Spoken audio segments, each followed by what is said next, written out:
Welcome into episode 5, week 5 of the 2025-2026 NFL season. It is your host, Kyle. No Cole. I hope he's doing well. But besides that, fun week in the NFL. Not for me as a Browns fan, but fun week for other people, I guess, if your team's won. Not a fun week for me, in the baseball world either. So, maybe we'll touch on that too. But anyways, week 5. Had some good games here. All right, let's just kick it off. First down. Seahawks at Cardinals. Seahawks 23, Cardinals 20. This game was a stinker for like the whole first half. 14-3 headed into the half. This game really started to become something in the fourth quarter. Kyler Murray kind of put together a little bit of a comeback. They did end up taking the lead, and then obviously the Seahawks just ended it. Um, and Yeah, Sam Darnold looks good. Jackson Smith and Jigba looks like he's uncoverable almost every week now. Kenneth Walker, if he stays healthy, looks to be like a great running back. Cardinals are getting banged up left and right. James Conner obviously had his injury last week. He's out for the season, and now Trey Benson. I guess in this game he banged his knee at some point, and now he's headed to the IR as well. So now they're down to DeMarcado and Michael Carter as well. Marvin Harrison Jr. had a really nice touchdown reception in this game, but also a really bad drop that led to another interception. Hopefully he can figure it out. I'm not necessarily rooting for him because I kind of didn't think he was that good coming out of college. I thought his name carried more weight than anything. Um, Seahawks, good team so far. They've got a tough matchup coming this week. We'll talk about that later. On to Sunday, we obviously have the London game. Vikings at Steelers. Vikings 21, Steelers 24. Really another stinker again. 14-6 going into the half. Vikings didn't really have a lot going on offense. They did end up Sorry. They did end like Carson Wentz ended up throwing for 350 yards, two touchdowns, but it just wasn't enough against the Steelers. And the Steelers used to hang their hat on their defense. Their defense hasn't looked a lot of it like that great this year. This game, obviously, it kind of looks pretty good. Aaron Rodgers is putting together a decent season so far. Hit DK Metcalf on that one play where it was like a 5 yard slant. DK just took it the distance. Kenneth Gainwell filled in well for Jalen Warren. Jalen Warren obviously was out with a mysterious injury that into the week, and now Kenneth Gainwell really took over in this game with two touchdowns and 99 yards. Steelers, 3-1 at this point, the head of the AFC North. Probably the favorites to win it still, right? All right, let's head into the other games. Sunday afternoon, Commanders at Falcons. We got Commanders 27, Falcons 34. Real good bounce back game out of Michael Penix. I don't know if that's a more of a testament of like, are there problems in DC? Um, Marcus Lattimore does not look the same as he used to be. Obviously, he has had an injury-riddled career. He's up there in age now. So that secondary is kind of fallen little bit of apart. I wouldn't say they're struggling on offense. They still put up 27 points in this game. The Falcons' defense has been a bit better. We've seen this year. Remember what they did to the Vikings in that Sunday Night Football game. A little bit of an asterisk there, thinking about, the Vikings' problems on their offensive line. That goes back into the last game I was talking about, that the Steelers weren't really able to get home on Carson Wentz, even with how bad of an offensive line the Vikings do have this year. Um, what am I gonna say? Falcons, real good bounce back game. Like, this is a good game to put under the belt for Michael Penix. 313 for two touchdowns. Obviously, a big chunk of it is Bijan Robinson. Little dump off pass. Bijan took it the distance. Bijan looks like RB1 in the fantasy world right now. I would say that, he is something else on the field. If you ever watch him, he looks like he's on ice skates. Like he just jukes, jumps, like jump cut after jump cut, finding different holes, gaining more yards for the Falcons. And then they still got Drake London on the outside and Kyle Pitts, and both of them have been in the mix in this offense. So the crazy thing about last week is just losing to the Panthers 30 to nothing and how bad Michael Penix looked. They went back to the drawing board. Obviously, I talked about the firings and the changing of the offensive coordinator, going down from the booth down to the field, which I didn't think was a good move. Bad signs, but this is a good sign. They just beat the NFC runner-up from a season ago. Obviously, they didn't have Jaden Daniels, but still, you put up 34 points against their defense. That's a good game. On to the next one. We got Saints at Bills. Saints 19, Bills 31.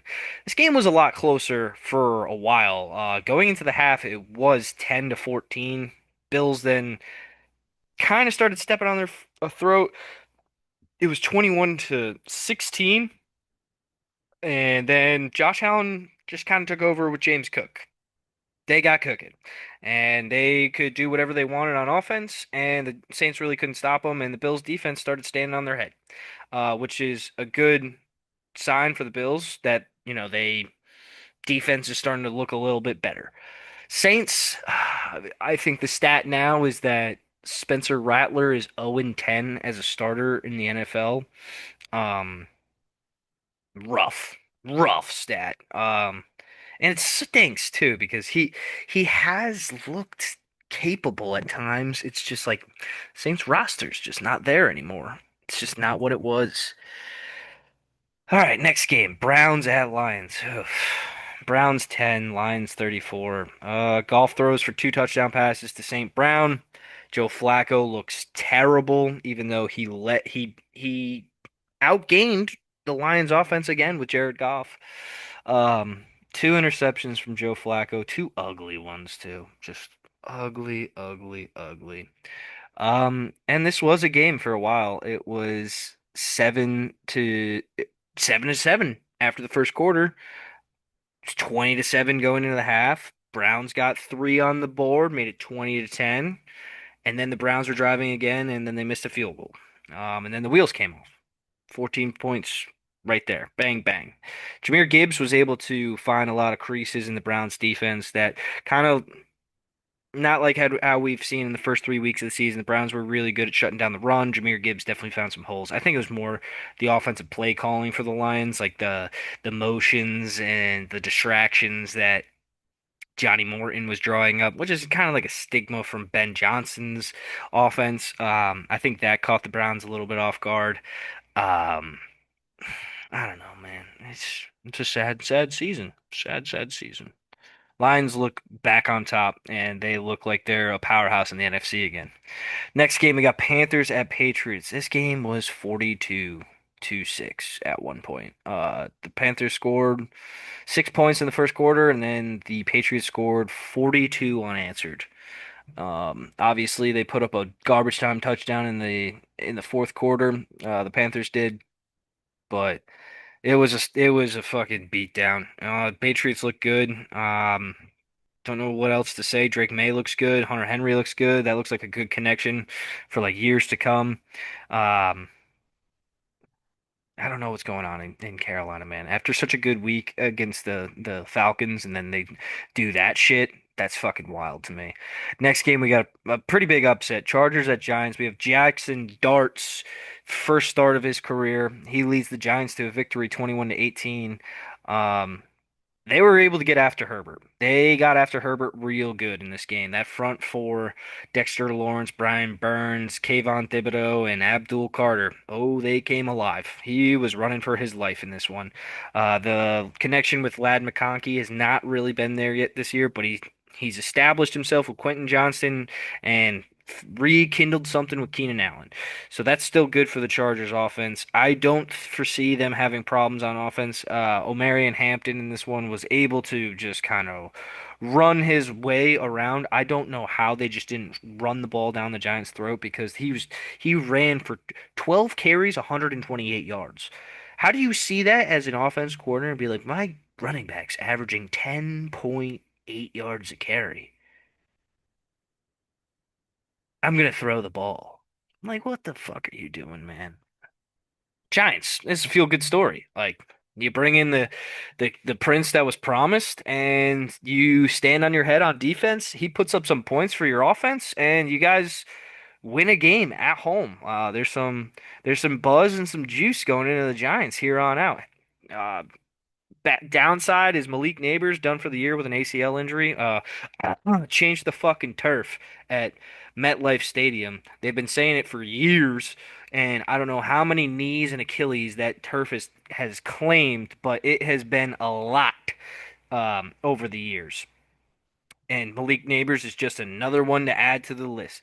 But I think the Giants can lean on Dart and Cam Scatterbo, that running backfield duo, in order to get some wins, and then just kind of lean on the defense to just hold off the opponent's offense. Good defense, good run game. See where it takes you. I think Dart just needs to make some good decisions throwing and good decisions running too. When I say that, what I mean is he needs to get on the ground. He tried to stiff arm one time in this game, and he kind of like punched the dude in the helmet. He had to come out for like 3 plays, so we saw Russell Wilson all over again. Next game we had Eagles at Buccaneers. Listen, Eagles won 31 to 25. They're This is a weird game because the Eagles were, my opinion, were kicking the shit out of the Bucks. They were up 24 to 6 going into the half. They scored right out of the half, 7 points. So they were up, and then they kind of just laid on it, and the Bucks came all the way back. Baker had an interception in this game on the goal line that he definitely would want back. That was a really bad throw, bad decision in that time. Um, I don't know what to make of this game. This game was a brutal one. They were hitting each other, and there's a lot of injuries out of this game now. A lot of dudes banged up from just the intensity of the game itself. Um, and yeah, Baker's banged up, Bucky Irving's banged up. A lot of injuries. Eagles come out with the victory, and now everybody wants to tear AJ Brown apart from the Eagles. It's a wild story, and I don't get it. They just won a Super Bowl. He contributes. I would say like it's been 4 weeks in the NFL. Yeah, he doesn't have probably the yards he wants, but I would bet by the end of the year he has over 1,000 and probably like 7, 8 touchdowns. Just spitballing here. Next game, we got Titans at Texans. Titans 0, Texans 26. Yeah, might be time to fire Brian Callahan. That was to put up 0 points against a Houston team that just isn't that good. I mean, I know their defense is good, but hanging a 0 is just bad. And then obviously the Texans too. This game was 6-0 going into the fourth quarter, and then CJ Stroud kind of got it going. I don't know how much it was. The Titans offense just couldn't do anything, and it just resulted in good field position for the Texans offense, and they could just take advantage of it, or what, or maybe they just offense couldn't stay on the field, so the Texans could tire out the Titans defense, but something happened where the flip got switched and just it ended up being bad. All right. Good game next. Colts 20, Rams 27. Um, what do we make of the Colts? Obviously, it was 13-10 going into the half. No score in the third quarter. Rams put up 2 touchdowns in the fourth. Colts have 10 points, but it's a little misleading because the Colts did score 2 touchdowns in this game that were called back. Slash, one of their guys fumbled out of the end zone because he was repositioning the ball in his hand, trying to celebrate. And then also on this phenomenal like 55-yard run, Jonathan Taylor, that same guy was called for holding, and that touchdown got called back. So the Colts shot themselves in the foot a bit in this game. That one player shot them in the foot a bit, but I think we kind of got to tip the hat to Matthew Stafford. Like they had a letdown spot last week where they were up on the Eagles big. Now they were playing the Colts. It was supposed to be like a pretty close game, and they kind of gave it to him. Stafford threw for 375, 3 touchdowns. Puka Nacua, 13 touchdowns, 170 yards, and a touchdown. Wild. Uh, but look out for those Colts. They are frisky. All right. Next game, we got Jags 49ers, Jaguars 26, 49ers 21. Jags knock off an undefeated team in the San Francisco 49ers. Jags, I guess they're serious this year. Trevor Lawrence had a good game, decent enough. Travis Etienne, he's come back live in this Liam Cohen offense. I kind of thought that into the season, but the question mark was really what was 210 and Bigsby's roles going to be, and how many touches were they going to take away from Etienne. But it looks like Etienne is back to being the bell cow running back, and he's back to being the surefire power guy. Purdy didn't have a good game. He had 309, I mean, didn't have a bad game. He had 309 yards, two touchdowns. But the problem is that Christian McCaffrey was the leading wide receiver for the 49ers. Ricky Pearsall and Juwan Jennings have both been in and out of the lineup, getting injured this year. They still don't have Brandon Ayuk. George Kittle got hurt in the first week of the season. He's done for 5 weeks. The weapons on the outside for Purdy are just not there right now, and he's checked down to Christian McCaffrey and see what Christian McCaffrey can do on almost every play. McCaffrey had six receptions for 92 yards and a touchdown on this one. Crazy how he's the last man standing that's healthy, right? All right, next game we got Ravens Chiefs. Ravens 20, Chiefs 37. Are the Ravens dead? They're now 1-3. Lamar Jackson is now hurt with a hamstring. They say 2 to 5 weeks. Chiefs obviously come back from being 0-2. Who would have thought? And now they're 2-2 and knocking on the door of the Chargers again. One game back now. You hear? Um, yeah, big story out of this one is just Lamar getting hurt. Feel bad for him. I do, even as a Browns fan, I do kind of like the Ravens. I like John Harbaugh. I really do as a coach. Ravens jerseys are really cool too. And I don't know, a little part of me is like, oh, they came from Cleveland, so they're Browns 2.0. I know that doesn't really work, but yeah, Chiefs back to 2-2. Everything's working again because Xavier Worthy came back from being healthy, from being injured. So, was he the missing link? And then Rashi Rice will be back in 2 weeks. So we'll see. Last of the 4 o'clock games, we got Bears Raiders. Bears 25, Raiders 24. Really good game. This is the one that I really had was focused on during the 4 o'clock games. Caleb Williams really put together a good one, 212 and a touchdown. Found Rome Odunze for that touchdown. Rome's really become his safety blanket slash his wide receiver one, 4 receptions, 69 yards, and a touchdown. Um, Ashton Genty went off in this game, 138 yards rushing and a touchdown. I don't remember how many yards receiving he had, but I know he had 2 touchdowns receiving. Raiders kind of just figured out something on offense, which is just get Ashton Genty the ball any way you can, and he's going to do something.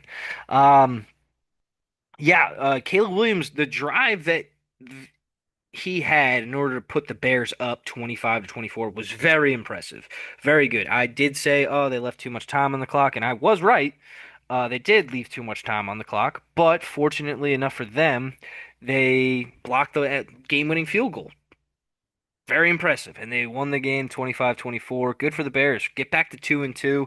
Raiders fall to a dreaded 1-3. It's crazy because that first game that they won is against the Patriots. They were 1-0. Remember that? All right, Sunday Night Football. Good game. Good game. The Packers Cowboys tied 40-40. Tied. We got a tie, folks. Um, Packers jumped out to a 13-0 lead, and then all of a sudden, there's a blocked extra point, and the Cowboys run it back 13-2, and then the Cowboys score 14 unanswered in the blink of an eye in this one before the end of the half. Jordan Love gets sacked, fumble, bang, Dak gets touchdown, bang, they get the ball back, bang, score again. And then the second half was just back and forth, back and forth. Whatever the either offense wanted to do, they were doing it to one another. They were just fucking taking that ball, running it, passing it, huck, chuck, bang, down the field, scoring, and then getting to overtime.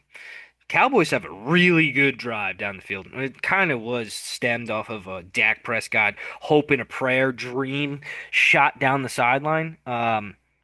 Did end up getting down to like the 4 yard line, but they couldn't punch it in.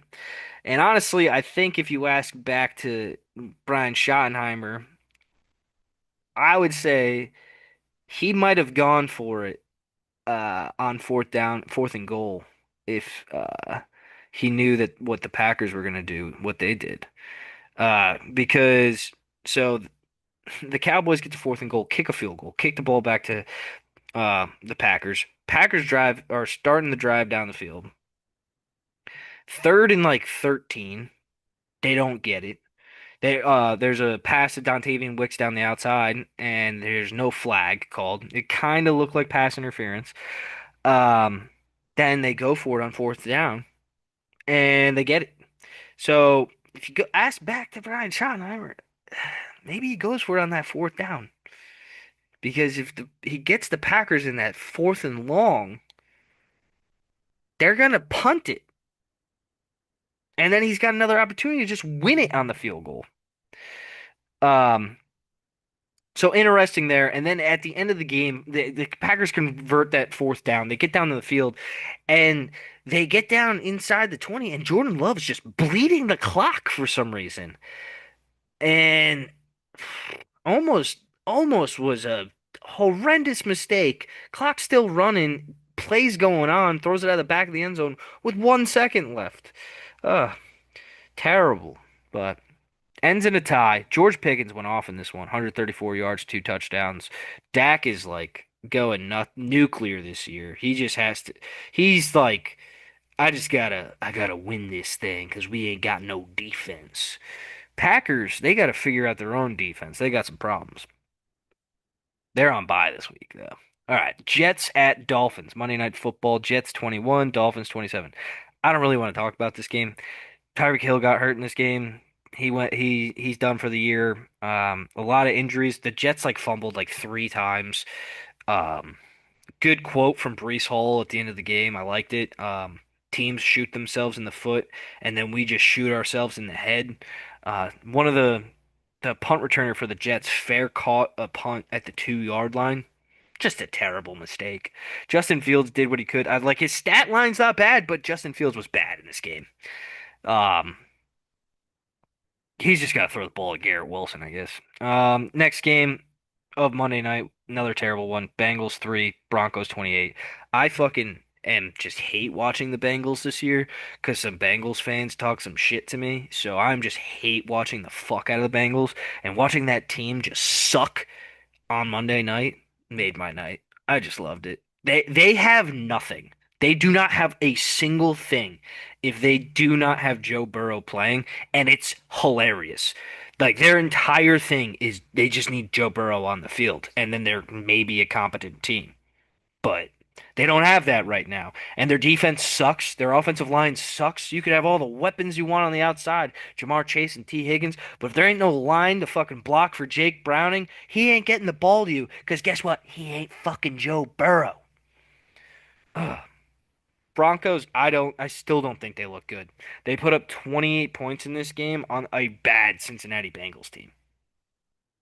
Yeah, you could say whatever you want about their defense, holding them to 3 points and however many yards the Bengals had, but it was Jake Browning. Last year, you played the same exact Bengals team and they beat you. Joe Burrow threw for like 4 touchdowns, three to T. Higgins. Dude, I'm telling you, I just don't believe the Broncos. Like, I just don't believe them. Broncos get to 2-2 though. They're not. AFC West getting a little interesting with Chargers 3-1, Chiefs and Broncos now 2-2. All right, let's get into second down, guys. We're flying through this. Week 5. And we get some buys now, so I don't got to talk about so many games and just sound dumb. All right. Last week, we had a rough one, guys. We had a rough one. I'm looking for my pen. I found it. I went 8-8 in picks, just up outright. So that makes me 40-16 on the year. I haven't calculated Cole stuff, nor did I write it down. Um,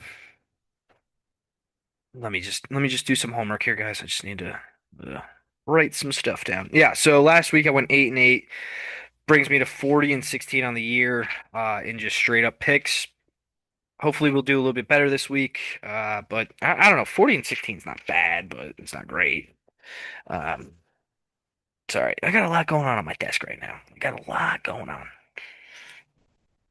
All right, second down, guys. Let's go. Thursday night football. 49ers at Rams. Rams are 7.5 point favorites. I don't know how. Just kidding. Brock Purdy just got announced hurt and he's not playing. Ricky Pearsall just got hurt and he's not playing. And somebody else did. A lot of pieces missing for the 49ers again. But Mac Jones has won 2 games already for them. So when you look at it from a far out standpoint, you're like, oh, Rams are going to cover that 7.5. I really don't know. I have taken some bad picks this year in pick six. I went 1-5 last week. That brings me to 7-17 on the year. I might have to start making some changes and take the 49ers with the points in my pick six. I don't know. I don't know though. I'm going to take the Rams outright though. Rams money line. I like Stafford and I like Puka Nacua. All right, Sunday, October 5th. Guess what, guys? We got a game in London, England. It is the Vikings at the Browns. Ugh. Can't believe I have to get up at 9:30 to watch my team play. I fucking hate these London games. I despise them. Vikings 3.5 point favorites. Browns now pass the torch from Joe Flacco to Dylan Gabriel against a Brian Flores defense in London. Not really a big fan of that. I mean, like you look at the Browns offense last week, it was bad. It was really bad. Joe Flacco was bad. And he's been bad this year. And there's a lot of tape on it. He's been bad and he is kind of like the major reason the Browns offense has been stalling. So like you make the change, does it affect anything? Oh my God. I'm taking the Vikings outright. I mean, my like gut says take the Browns, but like take the Vikes. All right, Raiders Colts. Colts are 6.5 point favorites at home. Raiders haven't looked good. Danny Dimes, Indiana Jones, him, Jonathan Taylor, and Tyler Warren have been a great package. I'm taking the Colts outright, guys. Yeah, I like what the Colts are doing. I like what the Colts are cooking. Next we got Giants Saints, 2 bad teams. But not really anymore. Is Jackson Dart the guy? He's going on the road for the first time into New Orleans. The New Orleans Saints are 1.5 point favorites. Um, how is that possible? Um, the Saints have looked bad. Give me the Giants outright. I have a feeling that the Saints will win this game, though. Cowboys at Jets. Cowboys with their bad defense. Jets with their bad defense. Cowboys are only 2.5 point favorites going in there at 1-2-1. That's just such an ugly record to have. Give me the Cowboys outright. Broncos at Eagles. Eagles are 3.5 point favorites at home. Could be an upset here. Um, but I don't like the Broncos. I just don't like Eagles. There's just everyone crowned the Broncos before the season. Like, oh, this is the team on the rise. Like they made that run last year. They have a very good defense. And then they're like, "Oh, Bo Nix is going to take the next level." We have seen it time and time again where a quarterback who has a really good rookie year struggles in year 2 for some reason. Like we've seen it time and time again. Um, would I say Bo Nix is struggling this year? To an extent. He has 861 yards, seven touchdowns, and four interceptions on the year. He went on a streak last year of like just not throwing an interception. And yeah, they do have a dual running backfield monster in J.K. Dobbins and R.J. Harvey. And I think Cortland Sutton is a stud. But just something about the Broncos this year. Like I just it's, they were maybe just because they were promised to be so good. Dolphins at Panthers. Two bad teams. Panthers are at home. Miami's 1.5 point favorites on the road. Give me the Panthers outright. That makes no sense to me. Maybe I circle that for my pick six. I don't know. I don't know what I'm doing anymore. Texans at Ravens. I don't think we're going to see Lamar Jackson. The Houston Texans are somehow 1.5 point favorites still.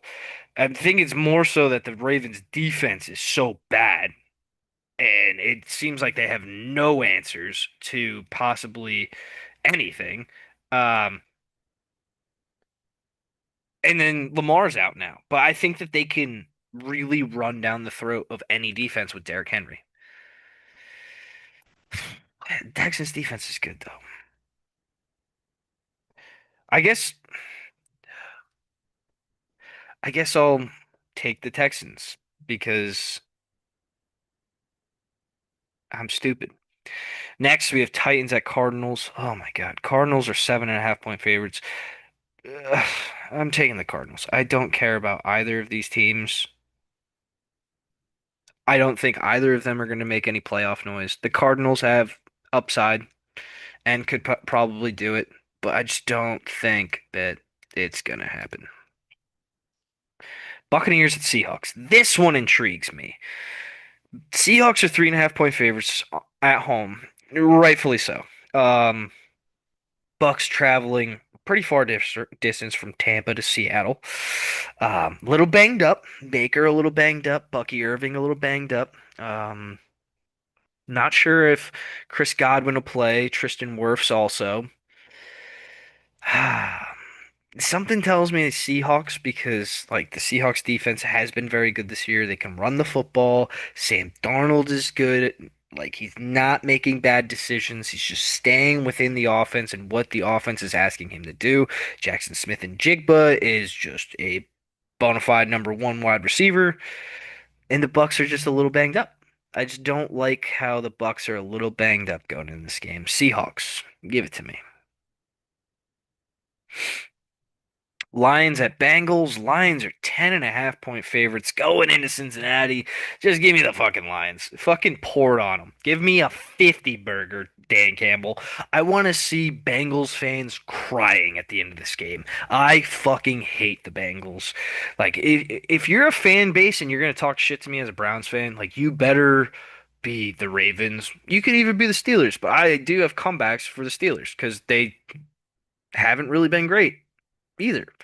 Um, Chiefs fans don't really talk shit to Browns fans because we're just minuscule to them. But Bengals, you have no grounds to stand on. You've done nothing. Commanders at Chargers. Chargers 2.5 point favorites at home. I do believe Jaden Daniels is coming back in this game. Commanders have to get right. They need to get a win. But the Chargers, knowing that the Chiefs and Broncos are hot on their tail, I think they're going to go balls to the wall in this one. And they're home. I'm going to take the Chargers. I'm going to take the Chargers. Another quarterback that went off last year and is struggling, slash also has been out for 2 games.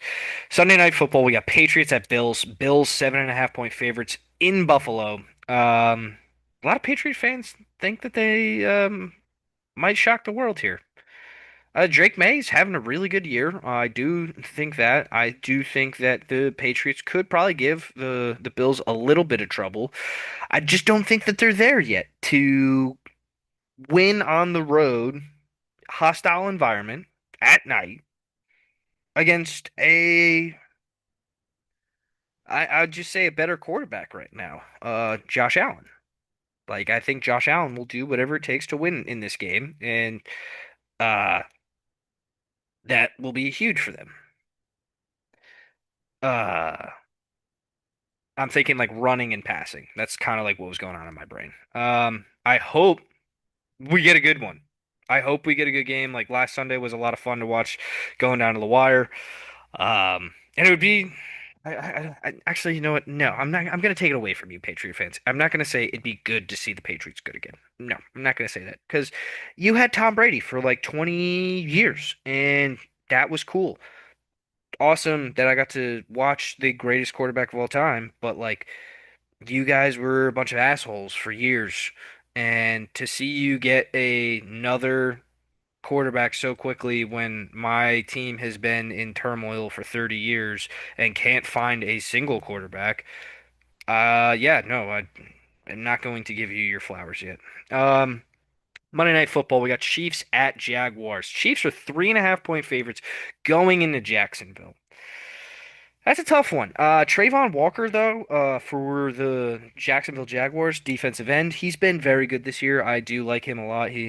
Like a lot of people think he's the forgotten number one pick, but I like him a lot, and I like this Jags defense. Chiefs started to get things going on offense last week, or was it that just a bad Ravens team? Um, that they bad Ravens defense that they went against, and they got not lucky, but like just beat went into an opponent that has been struggling and were able to effectively attack their weaknesses. So, you know what? Give me the Jags. Give me the Jags to win outright in this one. All right, let's head into third down. We got best and sneakiest matchups. I think the best matchup of the week. Actually, do you want to start sneakiest? Let's start with the sneakiest matchup this week. Sneakiest. Do you want me to give you a bad game or do you want me to give you a good game? I think we'll go a bad game this week. Sneakiest matchup, I'm going to go Cowboys Jets. I think both those defenses are really bad, and I think both of those offenses could exploit those defenses and put up a lot of points. The over-under is 47.5. I think that they could easily reach 47.5 in this one. Best matchup, I think it's that 405 game of Bucks Seahawks. If Bucky Irving plays, because I think the Bucks offense is much more effective when he's on the field, I think this game could be a lot closer and it could come down to the wire, maybe a field goal to win the game. Both those teams look real good. And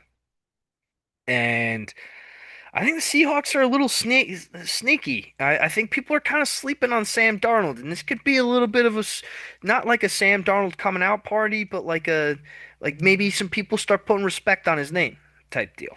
Um, all right, let's go into fourth down, our locks and our upsets of the week. My lock of the week. All right, I have been bad at these two.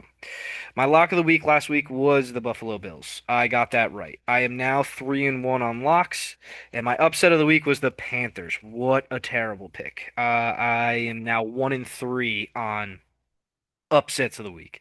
My lock of the week, though, Lions. Lions against the Bengals. Lock it up. Lock it up. Upset of the week.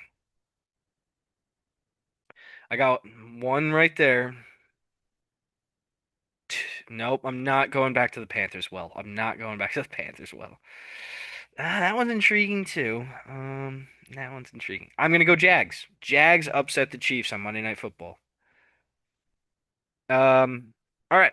I kind of alluded to this earlier, but pick six has been bad for me. I am 7-17 on the year. I have really struggled getting some good picks in, and I feel really bad because I was really good last year and I got really hot. Um, so all right, pick six. I Who's my first pick? Who is my first pick? Should I get something easy or should I go for something hard? Tough, tough, tough decisions. All right.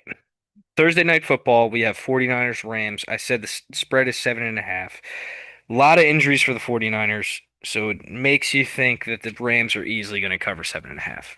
These two teams don't like each other. The coaches know each other really well. They're really good friends. I think I'm going to lean 49ers plus 7.5. I think it'll be closer than what people are saying. Um, so 7.5 there. Okay. The Colts. Colts Raiders is another one that's interesting to me. Colts are 6.5 point favorites. Ah, Raiders have looked bad, but the run game for the Raiders kind of came alive last week. I like the Colts minus 6.5 though. Next one, they're they're begging me to do it. Giants Saints is 1.5 point favorites towards the Saints. Maybe it's the Malik Neighbors injury. Maybe that's the one. They just don't think that the Giants have the wide receivers to do it. Ah, man. Give me Dart and the boys plus 1.5. Don't really like that pick. All right. Cowboys Jets is another one. I think it's begging for you to take the Cowboys at 2.5. And I'm gonna do it. Minus 2.5 Cowboys. I think I'm a sucker. I think I am just a sucker. That is what I am. All right, where are we at? We're at one, two, three, four. This is tough to get through, guys. Tough. Built Ford. Tough. Um, I got two more. I got two more. I got two more in me. Next one, I'm going to take the Chargers to cover 2.5 against the Commanders. I think something was figured out about that Commanders defense last week by the Falcons, and I think the Chargers are better than the Falcons. And the Commanders didn't do well against the Falcons. Obviously lost the game, but also let up 34 points. Maybe old Marion Hampton has a breakout game. I mean, he kind of did last week against the Giants, but probably will get forgotten about. Monday Night Football.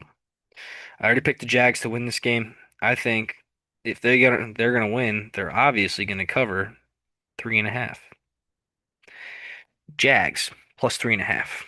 That is my pick six. I am terrible this year. Maybe anybody who listens to this, they go the opposite way this year. I've kind of been doing this every week since we started M&M going deep. Um, College football, been wild. Last week we obviously had some great games. We had the Ole Miss LSU game at the in the 3 o'clock window. Ole Miss ends up knocking off LSU, kind of like just a staple win that they needed. 8 o'clock, you had Penn State, Oregon, one of the worst games in the first 3 quarters, and all of a sudden, Penn State's offense came alive. Penn State forces it into overtime. I think he should have went for two there. Just end the game right there. Go for two. If you get it, you win the game, and you get the monkey off your back that you can't beat the top teams in the country. That's the narrative right now, Penn State and James Franklin. If he goes for two right there and he gets it, it's over. He could have done it in overtime too. Could have. I think in order to shock people and stop the narrative, he has to do something creative like that. Um, the other 8 o'clock or 7:30, 8 o'clock game was Georgia, Alabama. Kirby Smart's got an Alabama problem. He just turtles in these times against Alabama where he needs to make a decision. He opted not to tie the game with a field goal at one point in the game, and then he's at like the 45-yard line of Alabama and he punted. Like that's opposite. He should have kicked the field goal to tie, and then the instead of punting on that 45-yard line, go for it. I mean, it'd be different if he had the game tied in that situation. He could like go for it. You probably end the game, but he punted it on that play, And Georgia's defense couldn't stop Alabama, and Alabama bled out the clock. Ended it right there. So had some top teams going down last week. Oh, and I forgot to mention, last Friday, Florida State played University of Virginia. University of Virginia knocked off Florida State. Wild shit going on. This week we got some good matchups. I know that. Anything to highlight in the Friday window? Friday we do have a decent one, 10:30 p.m. Probably no one will be awake, but West Virginia is at BYU. BYU is sneaking into the top 25. They're number 23 right now. Let's head to Saturday. Saturday, 12 o'clock, Kentucky plays Georgia. Georgia's now 12 in the country. Last year, I think it's the last 2 years actually, Kentucky's given Georgia some fits. Actually, I know for a fact that they gave Georgia a fit last year. Could be a problem. Another big matchup. Not so great though. Wisconsin at Michigan. Wisconsin, obviously, in a butt of turmoil. If they could knock off Michigan and have a staple win in Luke Fickell's time at Wisconsin, maybe he saves his job. They're going into the big house. That's one you could tie your name to. Hey, we beat Michigan last year, but Luke Fickell's not having a good time at Wisconsin. 3:30 window, Texas. Let me circle this one. Texas, number 9 team in the country, is at Florida. Obviously, we know the story about Florida this year. Obviously, they lost to LSU. They lost to University of Southern Florida. They lost to University of Miami. There's 3 losses already. That's probably not you're probably not making the college football playoff. That's fine. But Texas is the number 9 team in the country. They come into Florida. If you beat them, Billy Napier, you got kind of like what I'm saying with Luke Fickell. You got a thing that you could hang your hat on and say, hey, we beat the number 9 team in the country. Like our season was kind of over, spiraling out of control, and we did this. I don't know what Texas is. I don't know how good they are. I know their defense is really good, but Arch Manning and that offense don't look great. They don't. And Arch Manning kind of in a regression year. I really hope he stays in college. I really hope he does. I think he will. I think he'll figure some stuff out if he does stay in college. But this is an interesting game to me. The next game, but still in the 3:30 window. Vanderbilt, number 16, going to Alabama, number 10. Obviously, Alabama climbs the ranks a little bit after knocking off Georgia, but Vanderbilt is number 16 in the country, and if nobody remembers, Vanderbilt beat Alabama last year. They were in Vanderbilt, but this is probably the better Vanderbilt team. It's going to be a tough one to beat Alabama on the road in Tuscaloosa, but hey, crazier things have happened, and this college football season, like the SEC, like there used to be this divide of the top teams in the SEC and then a drop off and then the teams in the middle. And the teams in the middle could almost never beat the top teams. I don't know if there is a top team in the SEC right now. I think there's a potential that all of them are almost as good as each other. And if they just beat the crap out of each other, I don't know who is going to win that conference. It could honestly could be Alabama because they if they go they run the table, but they have a hard schedule. There's like I'm saying there are just some teams like this conference is just deep. Same with the Big Ten. All right, let's go into the 7 p.m. games. There's really only one Mm, two-ish good games. The one game at 7:30, hinted to it earlier. Miami is going into Tallahassee. They are at number 18 Florida State. 7:30 p.m. Folks, that is must-watch TV. Florida State, Miami. These two teams hate each other. Hate. Um Miami has looked really good. Their offensive line is good. Their defensive line is good. Their secondary is playing like a team, like unlike last year. Florida State, obviously, they upset Alabama early in the year. They were kind of cruising. And then they ran into a Virginia team last week. And I think if Miami wants to win this game, they have to do what they did to Florida, and they just have to run the ball down Florida State's throat. Just run it down their throat. Miami's got two good running backs. Like I said, they have a really good offensive line. The defensive line of Florida State was very touted. They talked about them a lot going into the Virginia game, but Virginia was able to run the ball pretty well against them. The other game in this 7:30 window that I think is a little interesting is Mississippi State at Texas A&M, number 6 in the country. Texas A&M has looked good.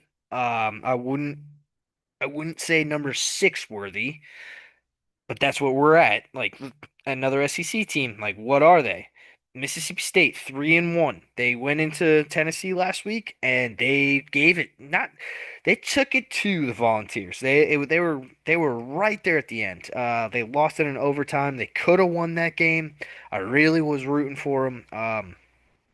Just as I like seeing upsets. The chaos of college football is just so interesting. But anyways, that is another episode of Eminem Going Deep. I am praying Cole comes back, guys.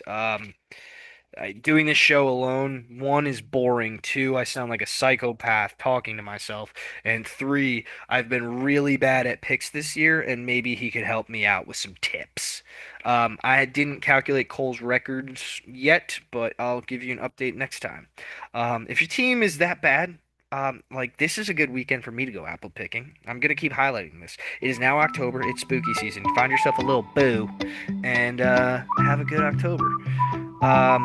Everybody, have a great week.